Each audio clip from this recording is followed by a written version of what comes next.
Let's talk about something we say every day without realizing how much power we're giving away. They triggered me. We say it casually. We say it socially. We say it like it's a fact. But what if that sentence isn't just inaccurate? What if it's the very reason so many people feel emotionally hijacked, reactive, and exhausted? Because here's the uncomfortable truth most of us were never taught. No one has the power to trigger you. They can activate something, yes. They can reflect the wound, absolutely. But they do not control what happens next. That part belongs to you.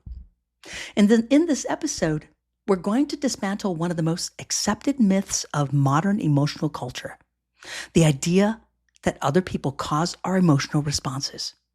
We're going to talk about the difference between activation and reaction, why triggers feel instant even though they aren't inevitable, and how reclaiming your response is one of the most freeing shifts you'll ever make. This isn't about suppressing emotion, and it's not about pretending things don't hurt. And it's definitely not about blaming yourself. It's about remembering where your power actually lives, in the space between what happens and what you choose to do with it. Are you ready? I am. I'm Jonah. I'm your person. Let's get to it.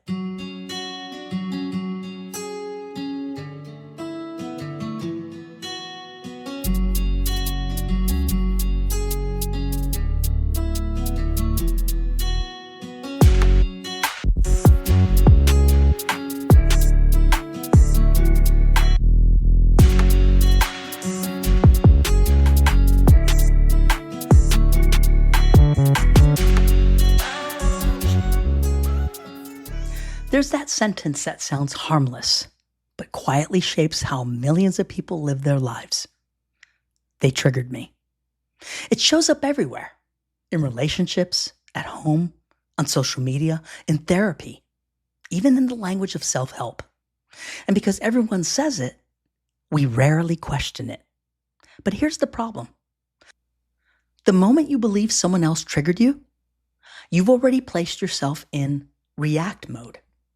You've decided, often unconsciously, that your inner world is controlled by something outside you. Now, let's be clear about something before we go any further. This episode is not saying emotions aren't real. It's not saying pain isn't valid. And it's definitely not saying people don't behave in ways that are disrespectful, harmful, or unfair. What it is saying is that we've confused activation with control. Someone can activate a memory, they can activate a wound, and they can activate an unhealed story, but they cannot force the meaning you assign to it, and they cannot choose the response you make next. That's the part we were never taught. Most people live in a constant state of reaction. Something happens, cause, emotion spikes, react, behavior follows. Effect. And then we justify it by pointing outward. But reaction is not the same thing as inevitability. Between what happens to you and how you respond to it, there is an actual space. And in that space lives your agency, your authority, and your power. The myth we've been sold is that this space doesn't exist, that emotion is instant, uncontrollable, and automatic. But that belief keeps us stuck in loops. It keeps us replaying the same arguments, the same relationship dynamics, the same emotional hangovers. Because when you live in reaction mode, your life is always responding to someone else's behavior. And here's the quiet cost of that. If other people can trigger you, then other people can control you. That's not empowerment. That's emotional outsourcing. This episode, in this season, is about moving you out of react mode and back into effect, otherwise known as choice. Not by numbing yourself, numbing yourself, not by bypassing your emotions, but by reclaiming the one thing no one else can take from you, your response. And that's where we start. Now let's talk about what a trigger actually is. When people say they were triggered, what they're really describing isn't the cause, it's the reaction. And that's an important distinction because the cause itself is neutral. A tone of voice, a comment, a look, a moment that feels familiar. That's the cause. And the cause doesn't carry power. It simply exists. What happens next is where most people lose control. Because instead of moving from cause directly into chosen effect, or otherwise known as a predetermined response, most of us were conditioned to insert a reaction in the middle, something like this: cause, react, effect. And that reaction is usually fast, emotional, and unexamined. A trigger, then, isn't something outside you. A trigger is the moment an internal wound or an internal pattern wakes up and demands a reaction. It's a memory asking to be replayed, a wound asking to be defended, or a story asking to be believed. And here's why triggers feel instant. The nervous system has practiced that reaction thousands of times, not because it's true, but because it once helped you survive. And at some point in your life, reacting quickly kept you safe. It protected your dignity. It gave you a sense of control. But what protected you then may be limiting you now. Look, the problem isn't the cause, and the problem isn't even the emotion. The problem is allowing the reaction to decide the effect or outcome. Because reactions rarely lead to outcomes we actually want. They lead to regret, escalation, distance, and worse yet, emotional hangovers. Now, this is where your power actually comes back online. When you realize you don't have to remove the cause, you don't have to suppress the feeling. You just have to remove the reaction. Take a listen to this. Cause plus a predetermined response equals a more healthy effect or outcome. No detours, no power leaks. The predetermined response is where the power really is. How you speak, how you move, how you protect your peace, and then how you shape the outcome. And when the predetermined response is chosen instead of reacting, you stay in control of yourself and of the direction your life takes. A trigger doesn't mean something went wrong. It means you've arrived at a choice point. And what you do at that point determines whether you give away power or keep it. Now here's your first challenge. For the next 24 hours, when something happens that would normally get a reaction out of you, pause and ask, am I reacting or choosing from a predetermined response to create a healthier effect or outcome? Then choose one small, calmer response instead of your usual reaction. That's it. Why have we been conditioned to react? Here's something important to understand before we go any further. Most people don't react because they're weak. They react because they were trained to. From a very early age, we learn what emotion got attention, what emotion keeps us safe, and what emotion helps us belong. Think about it. Some of us learned that raising our voice was the only way to be heard. Others learned that shutting down kept the peace. Some learned to joke, deflect, argue, appease, or explode. None of that happened by accident. Those reactions were adaptive. They worked once. And when something works, the nervous system remembers it. So when a cause shows up later in life, a comment, a look, a tone, the body doesn't pause to ask, what do you want now? It reaches for what helped you then. That's why the reaction feels automatic. Not because you lack control, but because your system is running on old software. This is also why telling people to just calm down never works. You're not calming a thought. You're interrupting a pattern that's been rehearsed for years. But here's the shift most people never make. Just because reaction once protected you doesn't mean that it gets to decide your future. Awareness is an upgrade. The moment you can say, this is my old pattern, you've already stepped out of reaction and into effect, or a predetermined response that gives you a better outcome. And this is where your cause and effect framework changes everything. The cause still exists. The emotion may still rise, but instead of defaulting to reaction, you insert a predetermined response, which makes you do or give a better choice. Not to suppress the feeling, but to choose the outcome, as I keep saying. Because the effect is not about how intense the moment is. It's about how intentionally you respond to it. And when you choose the effect or the predetermined response, you stay in control. Not controlling others and not controlling the situation, controlling yourself. That's not emotional avoidance. That's emotional maturity. So if you've ever said, I don't know why I reacted that way, the answer is simple. You reacted because it once worked. The work now is deciding whether it still deserves that power. Let me pause for a second before we go on to part 4. The reason why I keep repeating things is not by accident. It's deliberate. It's on purpose. I want you to hear the same things over and over and over again, just like you were taught when you were a little kid or when you learned that trigger response. I want to keep instilling some of the same words and some of the same actions. I hope that makes sense. All right, let's move on to part 4. All right, now let's talk about the reaction gap. There's a moment most people miss, in part because it's small, it's quiet, and it happens right after the cause shows up. A comment is made, a situation unfolds, a tone changes. That's the cause. And then there's a gap. This gap is where most people panic. They feel the emotion rise and assume reaction is required. But that gap, it's not dangerous. That gap is power. Because nothing in that space demands an immediate response.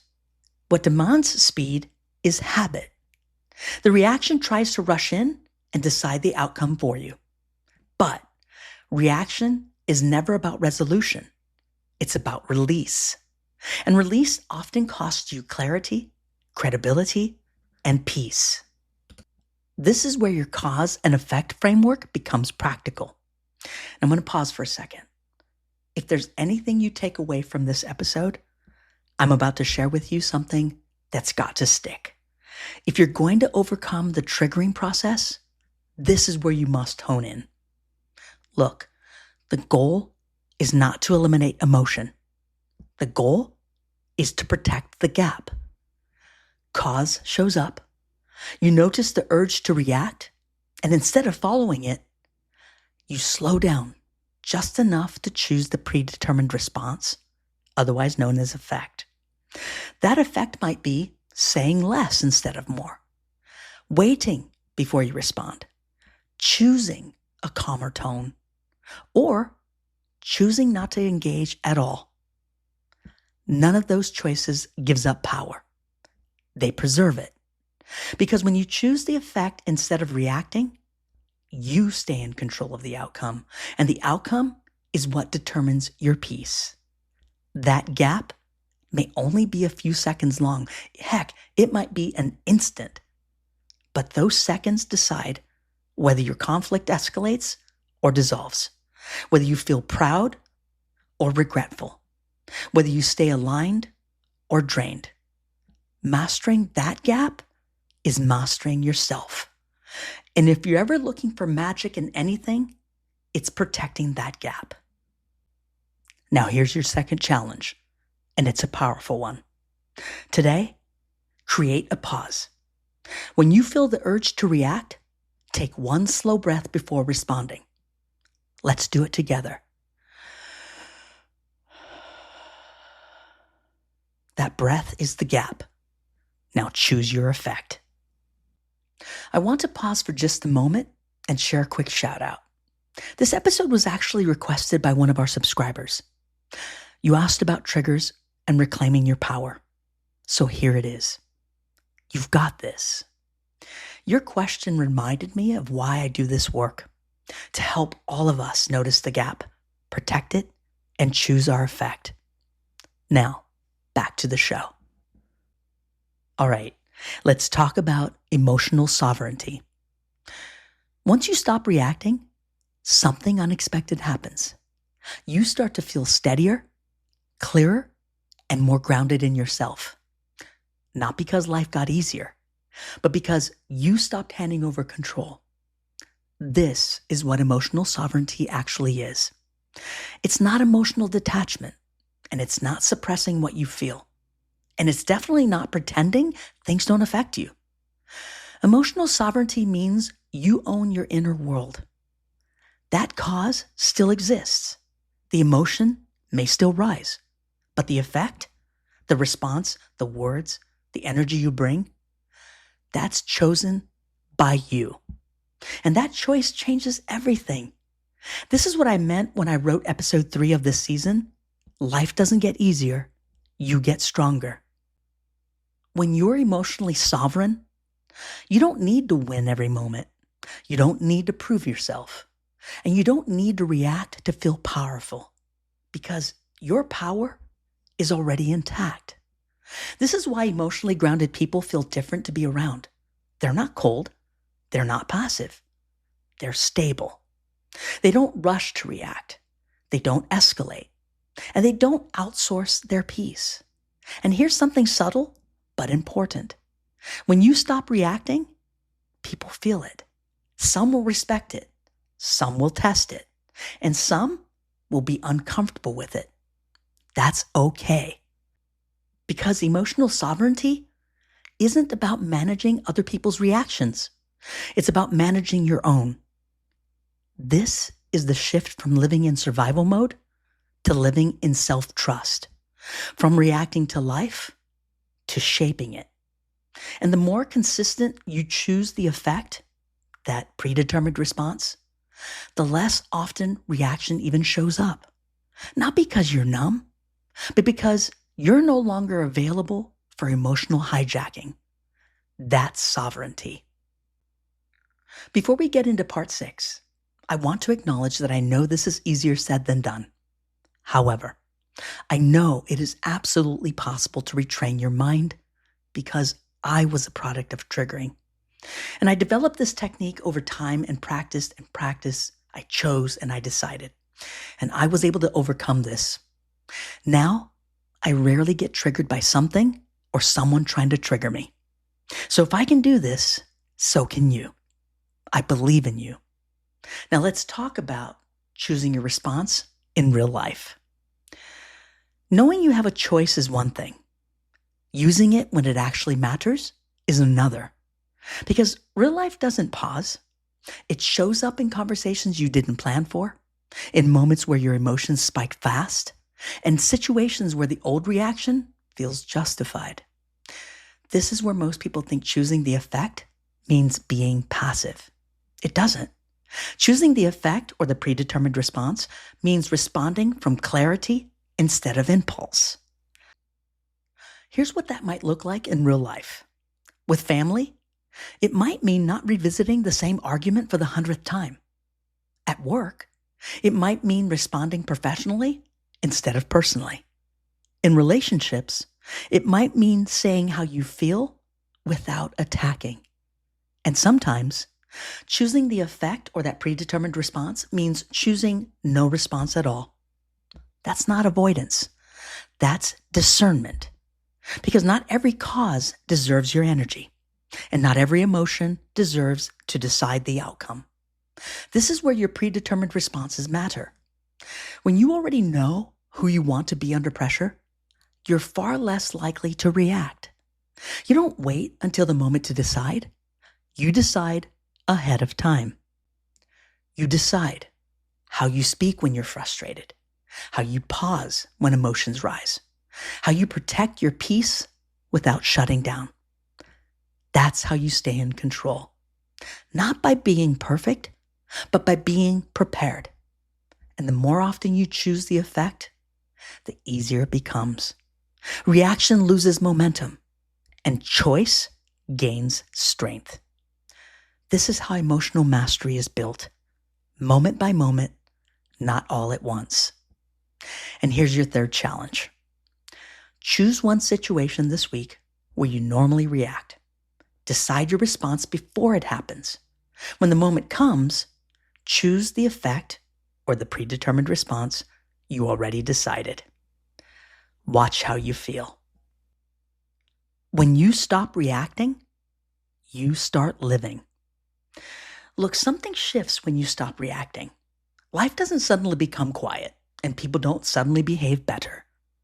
But you change. You stop feeling pulled into every moment. You stop replaying conversations in your head, and you stop carrying emotional weight that was never yours to hold in the first place. Because when reaction leaves the equation, clarity takes its place. You begin to see situations for what they are, not through old wounds, not through past stories, but through choice. This is what freedom actually feels like. Not the absence of emotion, but the presence of self-trust. You trust yourself to pause. You trust yourself to choose. And you trust yourself to protect your peace without hardening your heart. And over time, something powerful happens. The same causes that once pulled you into these reactive modes no longer have access. Not because you shut down, but because you grew. You learned that your power doesn't live in controlling others. It lives in choosing yourself. Cause will always exist. Life will always apply pressure. But when you remove unnecessary reaction, the effect becomes intentional. And intentional effects create intentional lives. This is how you stop living in emotional survival and start living from alignment. Not perfectly and not emotionally numb, but awake.